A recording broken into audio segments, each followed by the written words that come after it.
அன்பான மாணவர்கள் அனைவருக்கும் இனிய வணக்கங்கள். அன்பான மாணவர்களே, நாம் இந்த காணொளியில் இயல் 8இல் மனிதம் ஆளுமை என்ற தலைப்பின் கீழ் அமைந்துள்ள பாடப்பகுதிகளை பற்றி பார்க்க இருக்கின்றோம். இதற்கு கொடுக்கப்பட்டுள்ள தலைப்பு எல்லா உயிரும் தொழும். கொல்லான் புலானை மறுத்தானை கைகுப்பி எல்லா உயிரும் தொழும் என்ற வள்ளுவனுடைய அந்த அடிகளிலிருந்து எல்லா உயிரும் தொழும் என்பது இந்த இயல் 8இனுடைய தலைப்பாக அமைந்துள்ளது. இந்த 8வது இயலினுடைய நோக்கம் மனிதம் ஆளுமையை பற்றி குறிப்பதாகும். இந்த இயல் 8இனுடைய கற்றல் நோக்கங்கள் அப்படின்னு பார்த்தீங்கன்னா, தமிழாய்வின் முன்னோடியாக திகழ்ந்த ஆளுமைகளின் பன்முகத்தன்மையை அறிந்து ஆய்வு சிந்தனையை வளர்த்துக்கொள்ளுது. இன்று ஆய்வு அப்படின்ற ஒரு சொல்லு தான் எல்லா வளர்ச்சிக்கும் அடிப்படை காரணமாக இருக்கின்றது. மனிதன் ஆராய தொடங்கியதனுடைய நோக்கமாக தான் இன்று மனித இனமானது காட்டிலே விலங்குகளோடு விலங்குகளாக இருந்த மனித சமுதாயம் இன்றைக்கு இந்த அளவுக்கு உயர்ந்திருப்பதனுடைய நோக்கம் ஆய்வு சிந்தனைகள் தான். அந்த வகையிலே தமிழ் ஆய்வுக்கு வித்திட்ட மயிலை சீனி வேங்கடசாமி அவர்களினுடைய அந்த பன்முகத்தன்மைகளை பற்றி இந்த முதலாவது இருக்கக்கூடிய நமது அடையாளங்களை மீட்டவர் என்ற பாடத்திலே பார்க்க இருக்கின்றோம். அதுதான் அதனுடைய கற்றல் நோக்கம். அதே போல் முகம் என்ற துணைப்பாடம் இருக்கின்றது. சிறுபானாற்றுப்படை இதில் பார்த்தீங்கன்னா, கொடையின் இன்றியமையாமையை அறிந்து கொடை வழங்கும் பண்பினை வளர்த்துக்கொள்ளுதல். கொடை என்ற ஒன்று இருக்கிறனால்தான் இந்த உலகம் என்றும் நிலையாமல் இருக்கின்றது. தனக்கென வாழாமல் பிறர்க்கென வாழ்பவர்கள், அதான் அதனுடைய நோக்கத்தை அறிந்து கொண்டு அந்த கொடை வழங்கும் பண்பினை வளர்த்து கொள்ளுதல் என்பது சிறுபானாற்றுப்படையில் இருக்கின்றது. காப்பிய நாயகர்களின் வழி வெளிப்படுத்தும் பண்பு நலன்களை போற்றி பின்பற்ற முயலுதல். அதாவது ரச்சனை யாத்திரத்தில் இருக்கக்கூடிய அந்த மக்களினுடைய பண்பு நலன்களின் மூலமாக உயர்ந்த பண்புகளை நாம் பெற வேண்டும் என்பது அதனுடைய நோக்கமாக இருக்கின்றது. அதே போல் சிறுகதையில் வெளிப்படும் மனித நேயத்தை உணர்த்துதல், படைப்பாக்க திறன் பெறுதல். அப்போ கோடை மலை என்ற சிறுகதையிலே குறிப்பிடப்படக்கூடிய அந்த மனித நேயத்தையும், அதே போல் நாமும் சிறுகதை எழுதுவது, படைப்பாக்க திறனை வளர்ப்பதை போன்றிய பண்புகளை பெறுதல் அதனுடைய கற்றல் நோக்கமாகவும் இருக்கின்றது. அதே போல் கவிதைகளின் குறியீட்டு உத்திகளை அறிந்து அவற்றை கையாளும் ஆற்றலை பெறுதல் என்பது இலக்கணத்திலே சொல்லப்படுகின்றது. இதெல்லாம் இந்த இயல் 8இனுடைய எல்லா உயிரும் தொழும் என்ற தலைப்பின் கீழ் அமைந்துள்ள பாடத்தொகுப்புகளினுடைய கற்றல் நோக்கங்களாக உங்களுக்கு கொடுக்கப்பட்டுள்ளன. இங்கே பாருங்கள், பாரதியார் சொல்கிறார், தனி ஒரு மனிதனுக்கு உணவில்லை எனில் ஜெகத்தினை அழித்திடுவோம். தனி ஒருவனுக்கு உணவில்லை. இந்த உலகம் எல்லா உயிர்களுக்காகவும் படைக்கப்பட்டிருக்கின்றது. அதில் ஓர் உயிர் மட்டும் பசியின்றி வாடுகின்றது என்றால் அந்த உலகமே தேவையில்லை என்று சொன்னவர் மகாகவி பாரதியார். அவருடைய அந்த புகைப்படமும் இங்கே காட்டப்பட்டிருக்கின்றது. நாம் இப்போது பாடத்திற்கு செல்வோம். நமது பாடம் என்னென்னா, நமது அடையாளங்களை மீட்டவர். உரைநடை உலகத்தில் இருக்குது. நமது அடையாளம்னா எந்த அடையாளம்? என்னுடைய அடையாளமா, உன்னுடைய அடையாளம்? நமது என்றால் நம்முடைய தமிழ் சமுதாயத்தினுடைய அடையாளங்களை மீட்டவர் யார் என்றால் மயிலை சீனி வேங்கடசாமி அவர்களை பற்றி தான் இந்த இயலிலே பார்க்கின்றோம். அப்போ நம்முடைய தாய்மொழியாகிய தமிழ் மொழி எத்தகைய பண்பாட்டு சிறப்புகளை, நாகரிக சிறப்பினை, உலகத்திற்கே நாகரிகத்தை கொடையாக வழங்கிய மொழி நம்முடைய தமிழ் மொழி. அந்த வகையிலே நம்முடைய தமிழினுடைய சிறப்புகளை வெளிப்படுத்தக்கூடிய, அடையாளப்படுத்தக்கூடிய ஒரு கட்டுரையாக மயிலை சீனி வேங்கடசாமி அவர்களுடைய அந்த தமிழ் தொண்டுகளையும் அவருடைய பணிகளை பற்றி விளக்குவது இந்த பாடத்தினுடைய நோக்கமாக இருக்கின்றது. அது ஆளுமை. ஒரு மனிதர் இந்த சமுதாயத்திற்கு எந்த வகையிலெல்லாம் உதவி செய்ய முடியும் என்று சொல்லக்கூடிய ஒரு உயர்ந்த ஆளுமை திறனுக்கு எடுத்துக்காட்டாக இருக்கக்கூடிய மயிலை சீனி வேங்கடசாமி அவர்களை பற்றி இந்த இயலில் பார்க்க இருக்கின்றோம். புதிய செய்தி காணும் ஆய்வு ஏற்கனவே நம்ம சொன்னேன். சேரன் கொடிக்கு வில், சோழன் கொடிக்கு புலி, பாண்டியன் கொடிக்கு மீன் என்று மரபான சின்னங்கள் குறிப்பிடப்பட்டுள்ளன. மற்ற சின்னங்கள் பற்றிய குறிப்பு குறிப்புகள் ஆய்வுலகு அறியாதவை. சங்ககால பசும்பூன் பாண்டியன் தன் கொடியில் யானை சின்னத்தை கொண்டிருந்தான் என்ற செய்தி அகநானூற்றில் 162வது பாடலில் இருப்பதை முதலில் அறிந்து வெளிப்படுத்தியவர் மயிலை சீனி வெங்கடசாமி. இப்படி அவர் வெளிப்படுத்திய அரிய செய்திகள் பல. அப்போ ஆய்வுனா என்னன்னா புதிய செய்திகளை காண்பது ஆய்வு. அப்போ மயிலை சீனி வெங்கடசாமி என்ன சொல்லியிருக்காரு, சேரன் கொடினா வில்லு தான் இருக்கும், சோழனுக்கு கொடினா புலி தான், பாண்டியன் கொடி மீன் தான், அதுதான் நமக்கு தெரியும். ஆனால் பாண்டியர்களே ஒருத்தர் பிற்காலத்தில் வந்த ஒரு பாண்டியர் தன்னுடைய கொடியில் யானை சின்னத்தை வச்சுருக்கார் அப்படின்றத ஒரு அகநானூற்றில் இருக்க பாடலில் இருக்கக்கூடியதை நமக்கு எடுத்து சொன்னவர் யாருன்னா மயிலை சீனி வெங்கடசாமி. எப்படி அவர் தமிழ் உலகிற்கு பல புதிய ஆய்வுகள் மூலமாக கூறிய செய்திகள் பற்பல என்பது தான் இதில் நம்ம பார்க்க போகின்றோம். மயிலை சீனி வெங்கடசாமி அவர்கள் எழுதிய நூல்கள் நிறையா. அதில் ஒன்று தான் சமணமும் தமிழும். இல்லை நிறையா பாகங்கள் இருக்குது. இது நமக்கு முதல் பாகமாக இருக்குது. அடுத்து கிறித்துவமும் தமிழும் வரது எழுதியிருக்காரு. அதாவது ஒவ்வொரு சமயமும் எப்படி தமிழ் மொழிக்கு தொன்றாற்றினா என்று அதை பற்றி சொல்லியிருக்காரு. அதே போல் அவருடைய படைப்புகள்னு பார்த்தீங்கன்னா உங்களுக்கு தனியாக எடுத்து வச்சுருக்கேன். எத்தனை நூல்கள் எழுதியிருக்காருன்னு பாருங்கள். கிறித்துவமும் தமிழும், பௌத்தமும் தமிழும், சமணமும் தமிழும், மகாபலிபுரத்த ஜைன சிற்பம், இறையனார் களவியல் ஆராய்ச்சி, பௌத்த கதைகள், இறைவன் ஆடிய 7 வகை தாண்டவங்கள், மகேந்திரவர்மன், நரசிம்மவர்மன், 3ஆம் நந்திவர்மன், புத்த ஜாதக கதைகள், அஞ்சிரை தும்பி, கௌதம புத்தர், மறைந்து போன தமிழ் நூல்கள், சாசனம் செய்யும் மஞ்சரி, மனோன்மணிய ஆராய்ச்சி முறையும், பழங்கால தமிழ் வாணிகம், கொங்கு நாட்டு வரலாறு, களப்பிரர் ஆட்சியில் தமிழகம், இசைவாணர் கதைகள், உணவு நூல், துளுவ நாட்டு வரலாறு, சமயங்கள் வளர்த்த தமிழ், சங்ககால தமிழக வரலாற்றில் சில செய்திகள், சேரன் செங்குட்டுவன், 19ஆம் நூற்றாண்டு தமிழ் இலக்கியம், சங்ககால சேர சோழ பாண்டியர், சங்ககாலத்து பிராமி கல்வெட்டெழுத்துகள், நுண்கலைகள், தமிழர் வளர்த்த அழகு கலைகள், சிறுபாணன் சென்ற பெருவழி, இதுபோல் நிறைய படைப்புகளை தமிழ் உலகிற்கு கொடையாக வழங்கிய மிகச்சிறந்த ஆளுமை படைத்தவர் மயிலை சீனி வெங்கடசாமி அவர்கள் என்றால் அது மிகையன்று. என்ன பாருங்கள், ஒருவர் தன்னுடைய வாழ்க்கையை நம்முடைய தமிழ் மொழிக்கு அர்ப்பணித்திருக்கின்றார் என்றால் அது ஒரு சாதாரண விஷயம் கிடையாது. அந்த வகையில் அவருடைய பங்களிப்பு என்பது மதிப்பிட தகுந்தது அன்று, மதிப்பிற்கரியது. இவர் தான் மயிலை சீனி வெங்கடசாமி. நாரண துரைக்கண்ணன் அவர்கள் அவரை பற்றிய ஒரு குறிப்பு சொல்கிறார். ஒருத்தர் கேட்டிருக்காரு நாரண துரைக்கண்ணன், மயிலை சீனி வெங்கடசாமி எப்படி இருப்பார் உங்களுக்கு தெரியுமானோன்னா அவருடைய அடையாளத்தை எப்படி சொல்கிறார் பாருங்கள்.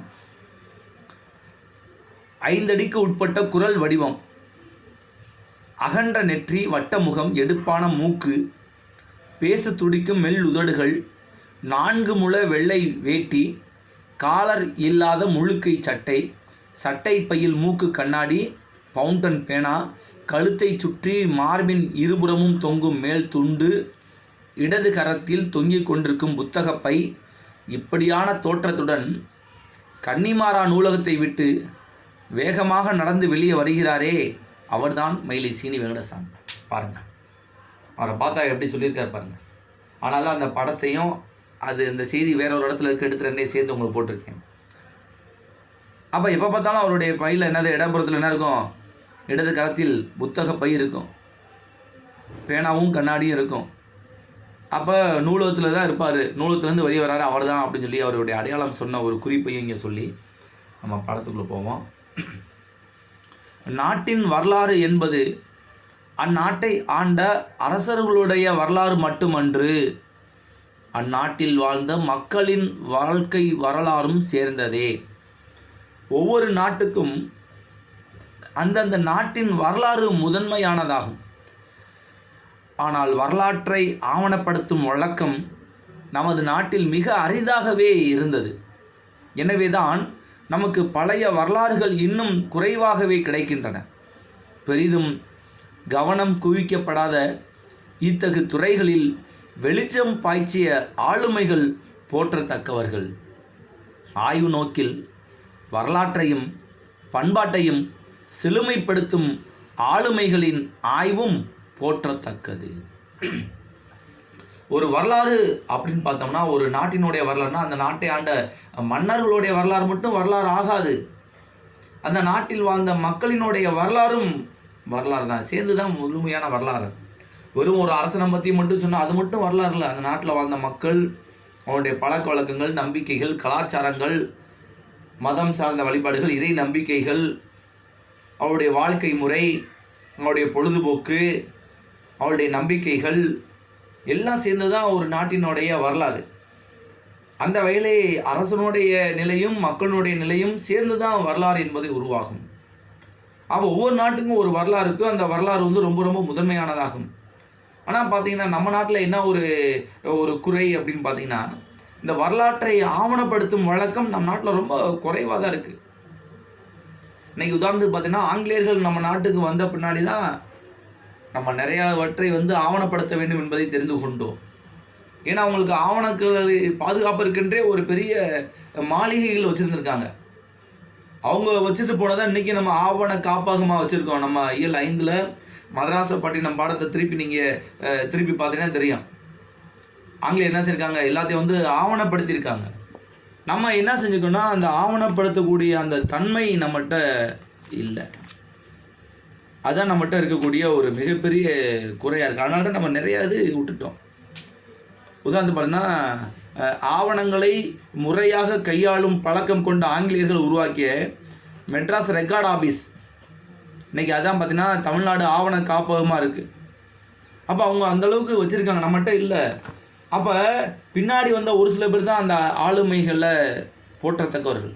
அது நம்முடைய வரலாறுகளை நம்ம வெளியே கொண்டு வரணும் அப்படின்றது. இன்னும் சொல்ல போனால், நம்ம ஊவே சாமிநாதையர் தமிழ் தாத்தா இல்லைன்னா இன்றைக்கி நம்மளுடைய வரலாறு நிறையா தெரியாமல் இருக்கும். ஏன்னா அவர் தான் நிறையா நூல்களை நமக்கு பதிப்பித்து தந்த பெருமைக்குரியவர்கள். அவர்கள்லாம் வணங்கத்தக்கவர்கள் அவங்களாம். அதுபோல் ஆய்வு நோக்கில் வரலாறையும் பண்பாடையும் செழுமைப்படுத்தும் அந்த ஆய்வு போற்றத்தக்கது. இன்னைக்கு நிறைய ஆய்வுகள் வந்து முனைவர் பட்ட ஆய்வுகள்லாம் நிறையா இருக்குது. ஒவ்வொரு ஆய்வு என்னென்னா, ஏதோ ஒரு புதிதாக ஒரு விஷயத்தை வந்து உலகிற்கு சொல்வது ஆய்வினுடைய நோக்கம். அந்த வகையிலே மிகச்சிறந்த நம்முடைய அடையாளங்களை மீட்ட ஒரு மயிலை சீனி வேங்கடசாமி என்றால் அது மிக என்று அவருடைய வரலாறு தான் நம்ம பாடமாக பார்க்க போகின்றோம். ஒவ்வொரு தேசிய இனமும் தன்னுடைய கடந்த கால வரலாற்றை அறிந்திருந்தால் மட்டுமே எதிர்கால இலக்குகளை அடைய முடியும். அத்தகைய இன வரலாற்றை இலக்கியம், தொல்லியல், கல்வெட்டு, பண்பாடு ஆகியவற்றின் அடிப்படையில் தரவுகளை தேடி எழுதிய ஆளுமைகளில் முக்கியமானவர் மயிலை சீனி வேங்கடசாமி. இதழ் ஆசிரியராக வாழ்க்கையை தொடங்கிய அவர் பள்ளி ஆசிரியராக பணியாற்றியபடியே எழுதி முடித்த புத்தகங்களே தமிழர்தம் பழம் பெருமையை உணர உதவும் புதையல்களாக விளங்குகின்றன. அது ஒரு முக்கியமான முதல் வரி, ஒரு சிறந்த ஒரு செய்தியை உலகுக்கு அறிவிக்கின்றது. நம்முடைய கடந்த காலத்தை வச்சாதான் நம்ம எப்படிப்பட்ட பெருமை உடையவர்கள், நம்முடைய பெருமைகளை எப்படி நம்ம அடுத்த தலைமுறைக்கு கொண்டு செல்லலாம், நம்ம இன்னும் எப்படி முன்னேறணும் அப்படின்ற இது முடியும். அதான் சொல்லியிருப்பாங்க, ஒவ்வொரு தேசிய இனமும் தன்னுடைய கடந்த கால வரலாற்றை அறிந்திருந்தால் மட்டுமே எதிர்கால இலக்குகளை அடைய முடியும். ஆக வரலாறு எப்படி எது மூலமாக கண்டுபிடிக்க முடியும்? இலக்கியங்கள், தொல்லியல், தொன்மையான நூல்கள், கல்வெட்டு, பண்பாடு இவற்றின் அடிப்படையில் தரவுகளை சேகரித்தாதான் அந்த வரலாற்றுகளை அறிய முடியும். அப்படி தரவுகளை தேடி எழுதிய ஆளுமையில் முக்கியமானதானது மயிலை சீனி வேங்கடசாமி அவர்கள். தன்னுடைய வாழ்க்கையை எவ்வாறு தொடங்கினார்னா, இதழ் ஆசிரியராக தொடங்கினார். அப்புறம் பள்ளி ஆசிரியராக பணியாற்றியபடியே அவர் எழுதிய நூல்கள் மிக மிக அதிகமாக இருக்கின்றன. ஏற்கனவே நம்ம பார்த்த நூல்கள் பார்த்தோம், இன்னும் நிறைய எழுதியிருக்காரு. அப்போ இதெல்லாம் பார்த்திங்கன்னா நம்முடைய பழம் பெருமையை உணர உதவும் புதையல்களாக விளங்குகின்றன. இளமை கால வாழ்க்கை. மயிலை சீனி வேங்கடசாமி 16/12/1900 சென்னை மயிலாப்பூரில் பிறந்தவர். தந்தை சீனிவாசன் ஒரு சித்த மருத்துவராகவும் அவருடைய தமையனார் கோவிந்தராசன் தமிழாசிரியராகவும் விளங்கியமையால் இளமையிலேயே தமிழின் மீது தனியாத பற்றும் நுணுகி ஆராயும் திறனும் பெற்றவராக திகழ்ந்தார். தந்தையின் சித்த மருத்துவ பின்புலம், தமையனாரின் தமிழ் பின்புலம் ஆகியவையே தன்னை வரலாற்று ஆய்வாளராக உருவாக்கியது என்பதை அவரே சொல்லியிருக்கார். அது அடுத்த லெவல். அப்போ 16/12/1900 சென்னை மயிலாப்பூரில் பிறந்தவர். அவருடைய தந்தை சீனிவாசன் ஒரு சித்த மருத்துவர், தமிழ்நாடு கோவிந்தராசன் தமிழாசிரியர். அதனால் ரெண்டுமே அவர் கிடச்சிச்சு. மருத்துவத்துறை பற்றிய அந்த குறிப்பும் கிடச்சிச்சு, அதே போல் அவருக்கு இன்னொன்று என்ன கிடச்சிச்சு, தமிழ் மீது பற்றும் ஏற்படுவதற்கு ஒரு காரணமாக இருந்தது. அதை அவரே சொல்கிறாரு. என்ன சொல்கிறாரு பாருங்க, தமிழ் பற்று முன்னோர் வழியாக எனக்கு கிடைத்த சீதனம். எங்கள் வீட்டில் இராமாயணம் மகாபாரதம் போன்றவையும் ஏட்டுச்சுவடிகளும் நிறைய இருந்தன. ஏட்டுச்சுவடிகளை எடுத்து புரட்டி பார்த்தேன், எதுவும் புரியாது.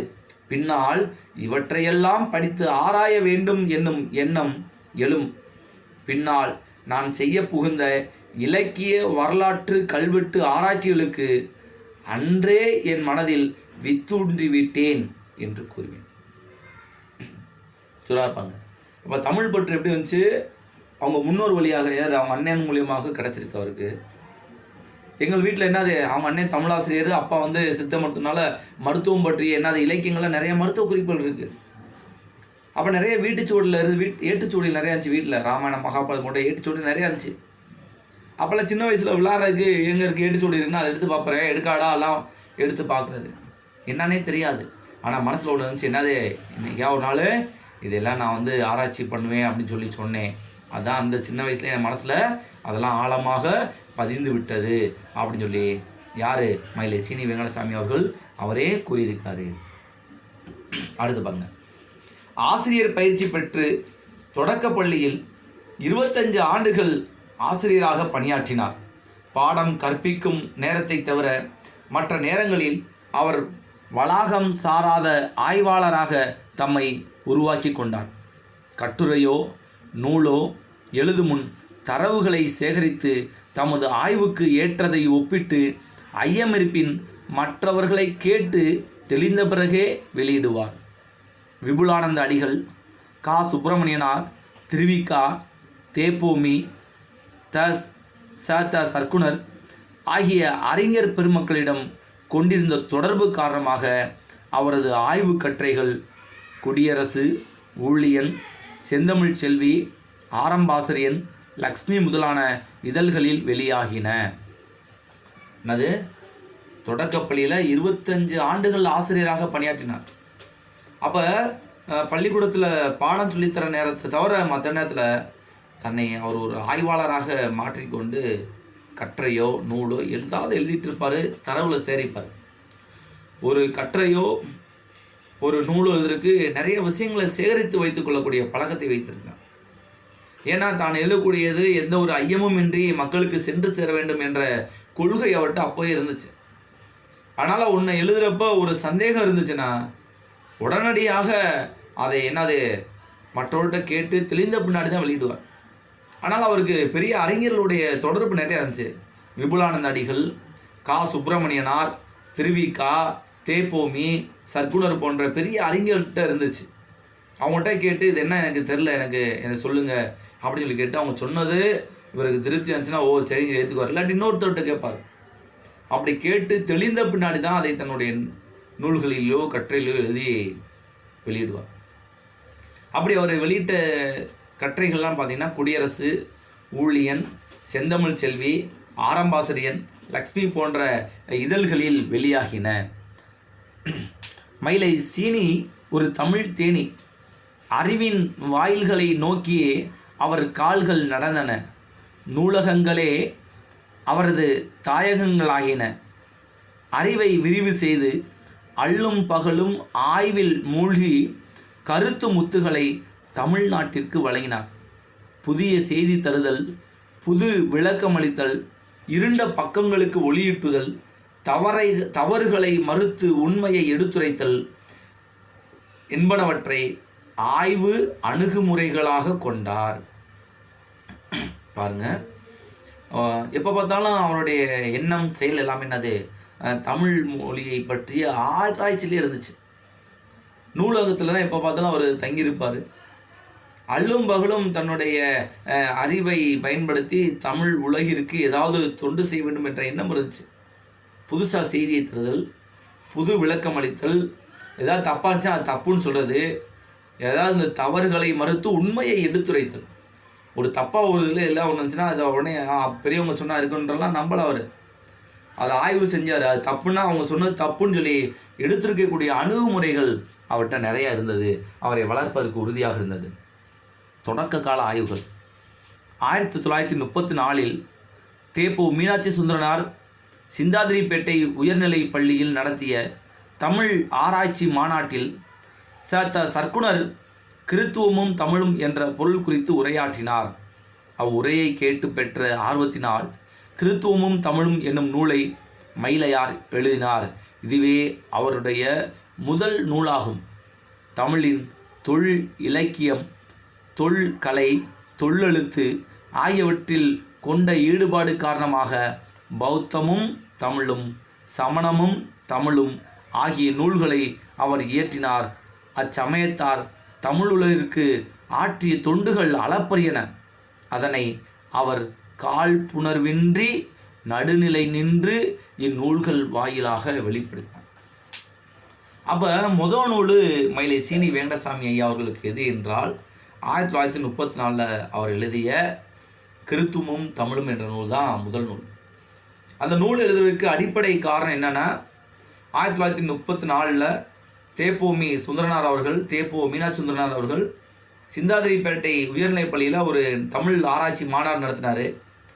அதில் சர்க்குணர் அவர்கள் கிறித்துவமும் தமிழும் பற்றி உரையாற்றினார்.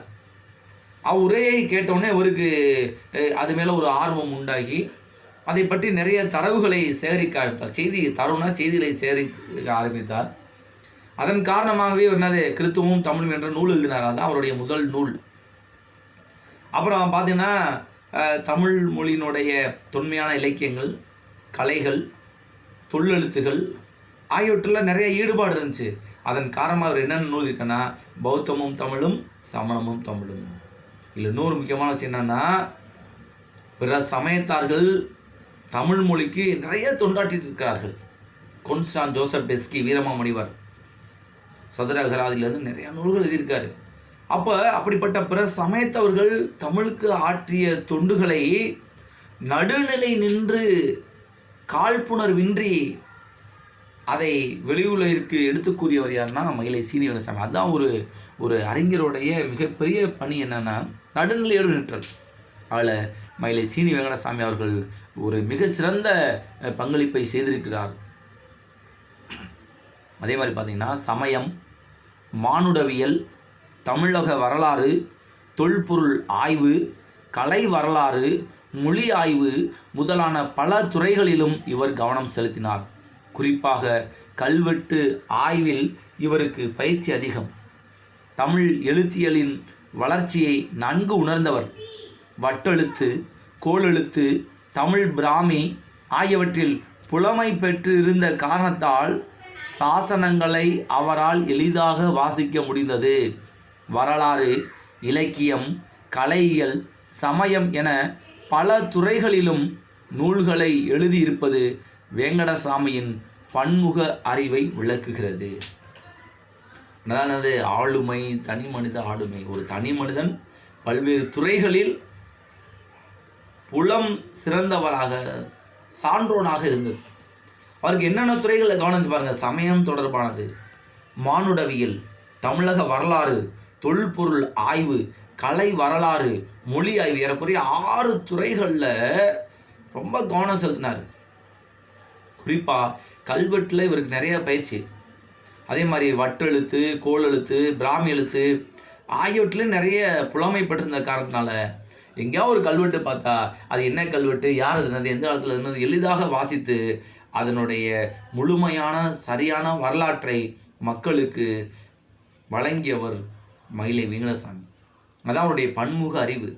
ஒரே ஒரு துறையில் மட்டும் இருந்துக்கிட்டு அதை மட்டும் செய்வது சிறந்ததாக இருக்காது என்ற நோக்கிலே அவர் பல்வேறு துறை சார்ந்த அறிவுகளை பெருக்கி கொண்டு அதிலே தன்னுடைய திறமையை வெளிப்படுத்தி தமிழ் கூறும் நல்லுலகத்திற்கு ஒரு அரிய பங்களிப்பை செய்திருக்கிறார் மயிலை சீனி வேங்கடசாமி அவர்கள்.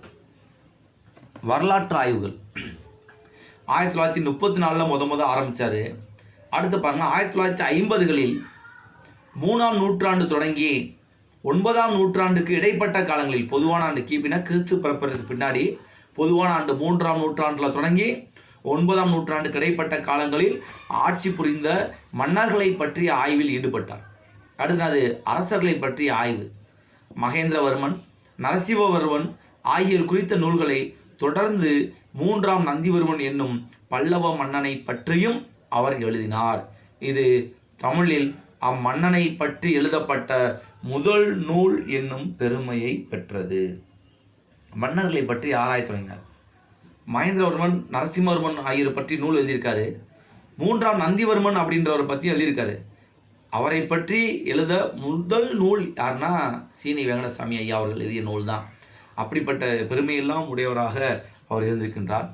இவை தவிர சங்ககால மூவேந்தர்கள், கொங்கு நாட்டு மன்னர்கள், துளு நாட்டு மன்னர்கள், களப்பிரர்கள் மற்றும் இலங்கை குறித்த வரலாறு ஆகியவற்றையும் இவர் எழுதினார்.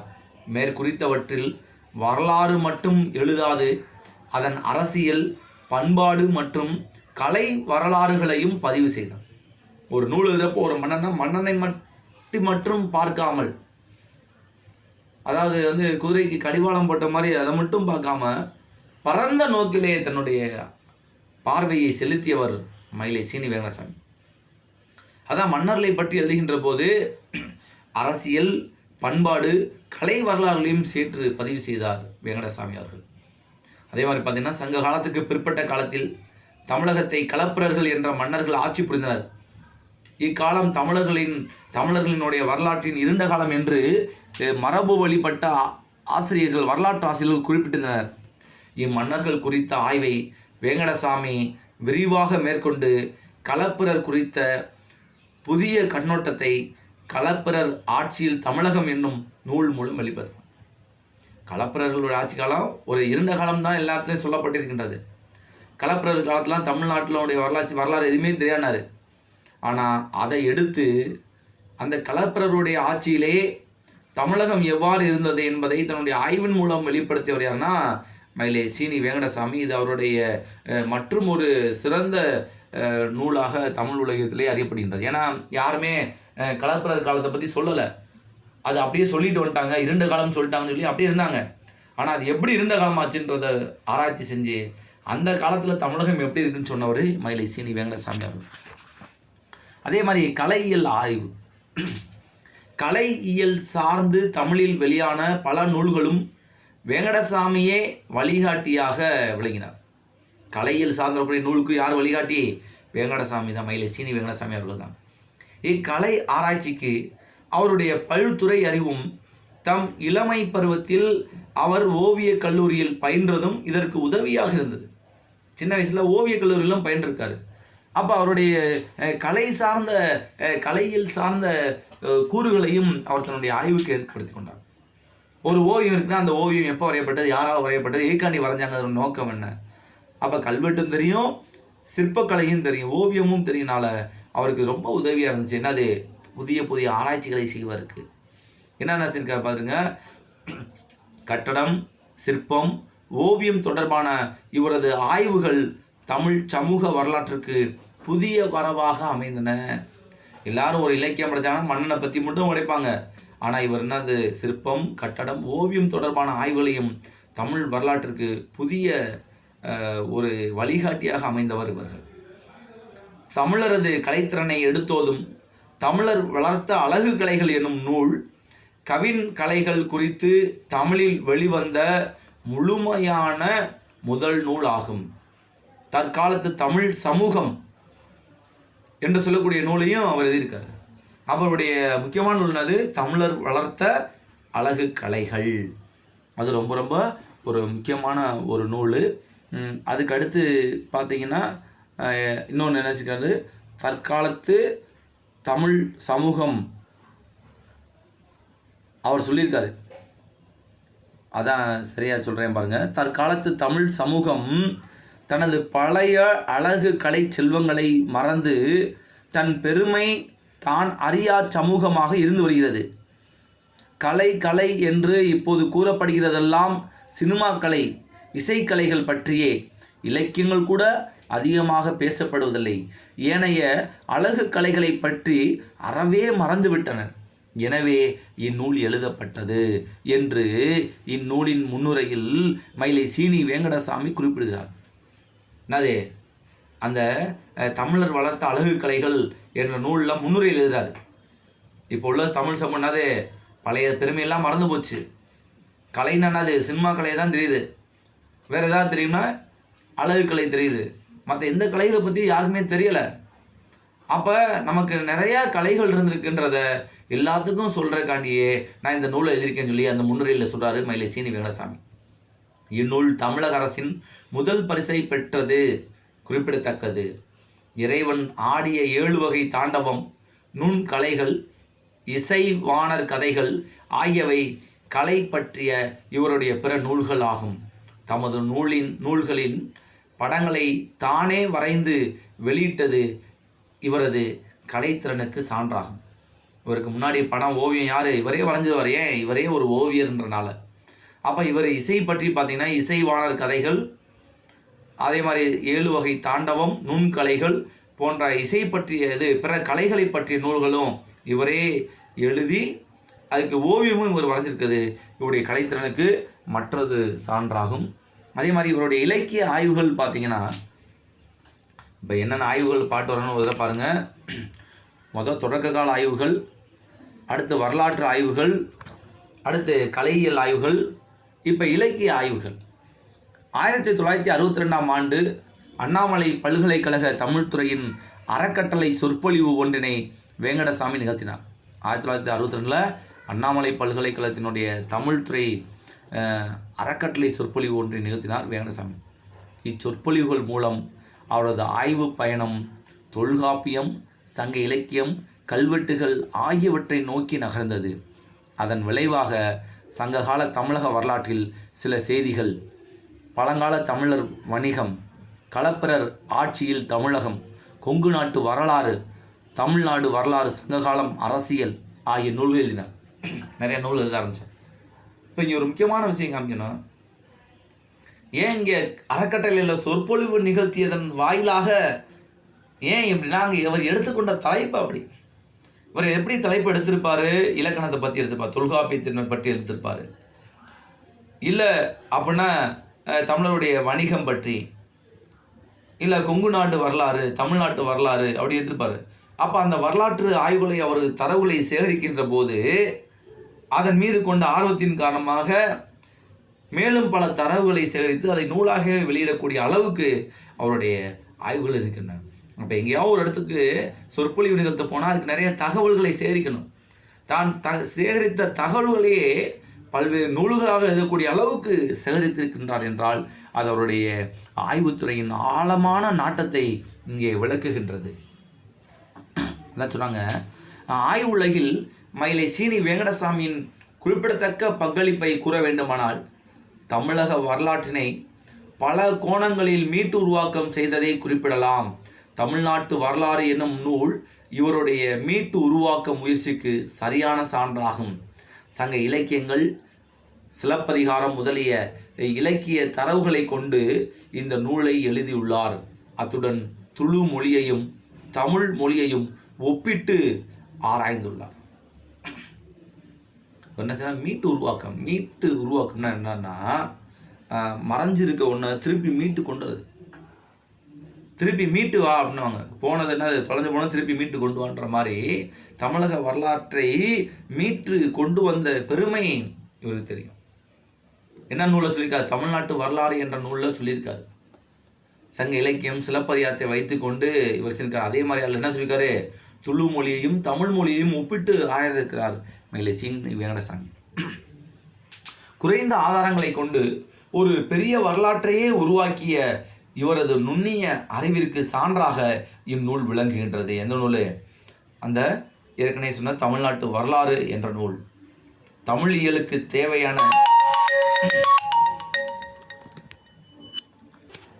அதே மாதிரி பார்த்திங்கன்னா தமிழியலுக்கு தேவையான பல்வேறு ஆவணங்களையும் தொகுத்து ஆய்வு செய்யும் பணியை இவர் மேற்கொண்டார். இப்பணியின் விளைவாக சாசன செய்யுள் மஞ்சரி, மறைந்து போன தமிழ் நூல்கள் ஆகிய நூல்களை எழுதினார். இவருடைய 19ஆம் நூற்றாண்டு தமிழ் இலக்கியம் என்னும் நூல்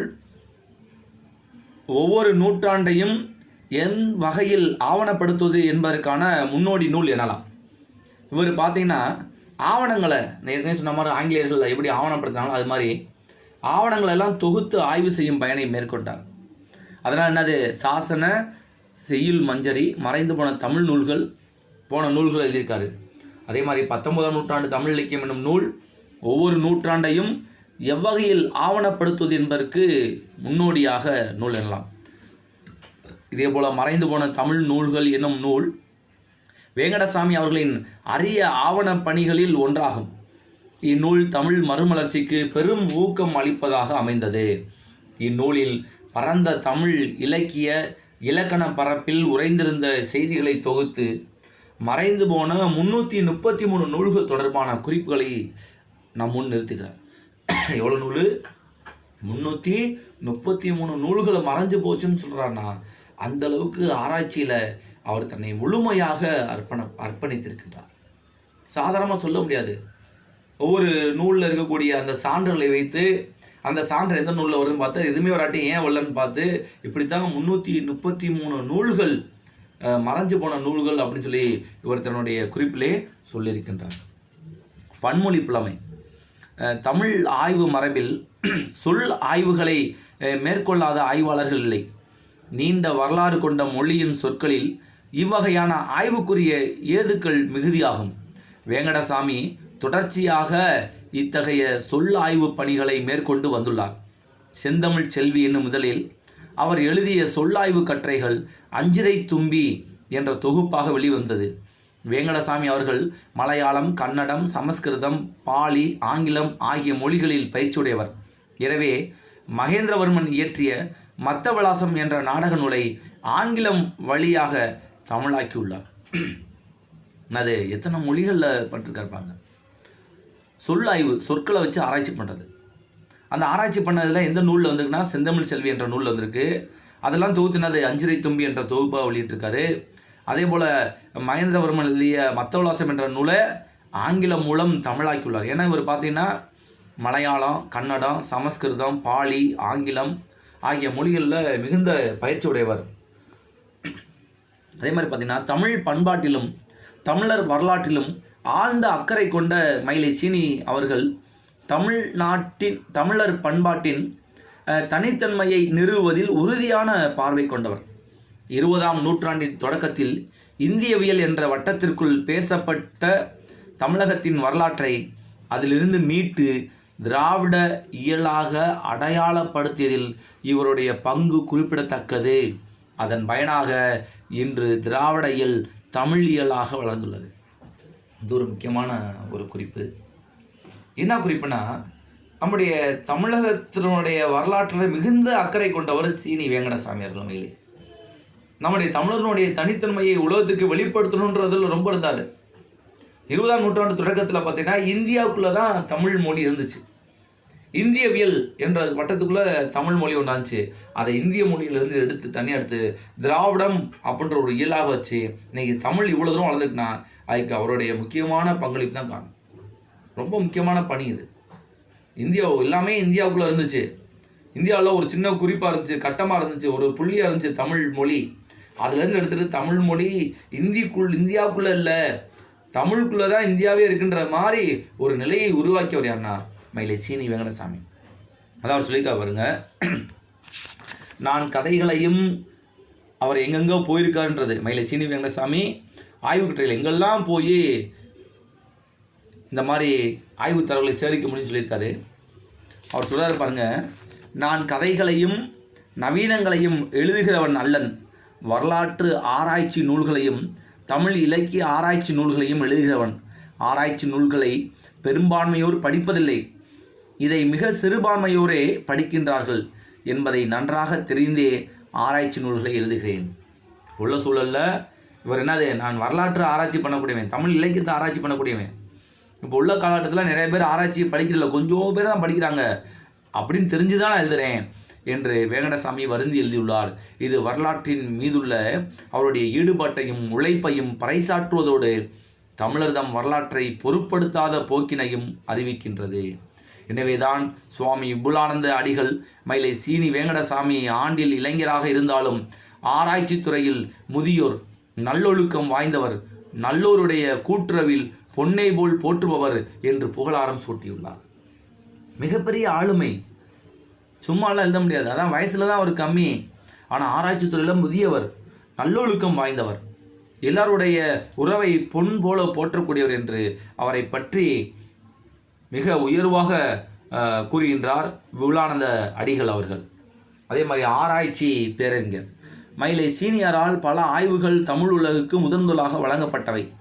இவரது ஆய்வுகள் தமிழ் அறிஞர்களுக்கு மட்டுமின்றி பொதுமக்களுக்கும் அறிவு விருந்தோம்பியவை. பல ஆய்வுகள் கிளைவிடுவதற்கு அடிமரமாக இருந்தவை இவரது ஆய்வுகள். வேண்டாத நூல் இது என்றோ, நூலில் வேண்டாத பகுதி என்றோ ஒதுக்க முடியாத வகையில் இவருடைய எழுத்தாளுமை திகழ்கிறது. என்னது, இந்த உலகுக்கு ஆய்வுகளை முதலாக அறிமுகப்படுத்த தமிழ் உலகுக்கு இவரது ஆய்வுகள் அறிஞர்களுக்கு மட்டுமல்லாமல் பொதுமக்களுக்கும் பயனளிக்கக்கூடியதாக இருந்திருக்கு. இவருடைய நூலில் இதெல்லாம் வேணாம், இது மட்டும் போதும் அப்படின்னு சொல்லி எதையுமே ஒதுக்க முடியாத அளவுக்கு மிக உன்னதமாக இருந்தது. அதான் சொல்கிறாங்க பாருங்கள், தமிழக வரலாற்று கழகத்திலும் தமிழக புலவர் குழுவிலும் உறுப்பினராக இருந்து பெருந்தொண்டாற்றிய வேங்கடசாமிக்கு 1962 தமிழ் எழுத்தாளர் சங்கம் பாராட்டி கேடயம் வழங்கியது. மதுரை காமராசர் பல்கலைக்கழகம் தமிழ் பேரவை செம்மல் என்ற விருதினை அளித்தது. தமது ஓயாத தேடலினாலும் கடுமையான உழைப்பாலும் அரிய ஆய்வு முடிவுகளை கொணர்ந்த இம்மா மனிதருக்கு அறிஞர்கள் கூடி சென்னை கோகலே மண்டபத்தில் மணி விழா எடுத்து ஆராய்ச்சி பேரறிஞர் என்ற பட்டத்தை வழங்கினர். இவருக்கு என்னென்ன சிறப்புகள் பின்னாடி வந்தவங்களாம் செஞ்சுருக்காங்க, அவருடைய காலகட்டத்தில் அவருடைய பெருமையை வியந்து அப்படின்னு பார்த்தீங்கன்னா, மாதிரி காமராசர் பல்கலைக்கழகத்தில் 1962 தமிழ் பேரவை செம்மல் விருது வந்துச்சு. அடுத்து பார்த்திங்கன்னா எல்லா அறிஞர்களும் சேர்ந்து இவருடைய பெருமையை உலகுக்கு விளக்குவதற்காக சென்னையில் இருக்கக்கூடிய கோகலே மணிமண்டபத்தில் அவருக்காண்டி ஒரு மணி விழா எடுத்து ஆராய்ச்சி பேரறிஞர் என்ற பட்டத்தையும் வழங்கியிருக்காங்க. ஒரு பெரிய விஷயம் என்னென்னா, திருமணமே செய்து கொள்ளாமல் இல்லற துறவியாக வாழ்ந்து தம் வாழ்வை முழுமையாக தமிழியல் ஆய்வுக்கு ஒதுக்கியவர் மயிலை சீனி வேங்கடசாமி. அவர் தாம் தாழாமல் இருக்க தம்மை தாழ்த்தி கொண்டவர். நமது பெருமைகளை ஆய்வு நோக்கில் விரித்துரைத்தவர். நமது சுய அடையாளங்களை மீட்டு தந்தவர். என்னது, திருமணமே செய்து கொள்ளலை. அப்போ தமிழ் மொழி உயரணும், தமிழர்கள் உயரணும், தமிழனுடைய பெருமையை உயர்த்தணுன்றக்காண்டி நம்முடைய சுய அடையாளங்களை மீட்டு தந்த ஒரு மாமனிதர் இல்லை சீனி வேங்கடசாமி அப்படின்றதான் இங்கே சொல்லக்கூடிய ஒரு முக்கியமான ஒரு விஷயமா இருக்குது. அதான் பாவேந்தர் பாரதியார் கூட சொல்கிறாரு, தாங்கட நேர்ந்த போதும் தமிழ் கெடலாற்றா அண்ணல் வேங்கடசாமி என்பேன், வெறி பெரு தமிழர் மேன்மை ஓங்கிட செய்வதொன்றே உயிர் பணியாக கொண்டோன் வீங்கிட மாட்டான் கல்வி விளம்பரம் இலைதல் இல்லான் என்று பாவேந்தர் பாரதிதாசன் அவரை பற்றி சொல்லியிருக்கார். தான் கூட கெட்டாலும் கூட நம்முடைய தமிழ் கெடக்கூடாது, தமிழ் மொழியினுடைய பெருமையை பறைசாற்ற வேண்டும் என்ற நோக்கிலே தமிழ் உலகிற்கு ஓயாது உழைத்து தமிழர்களுடைய சுய அடையாளங்களை மீட்ட ஒரு அற்புத மான்மனிதர் மயிலை சீனி வேங்கடசாமி என்பதை மாணவர்கள் நினைவில் கொள்ள வேண்டும் என்று கூறி இந்த பாடம் நிறைவு செய்கின்றேன். நன்றி, வணக்கம்.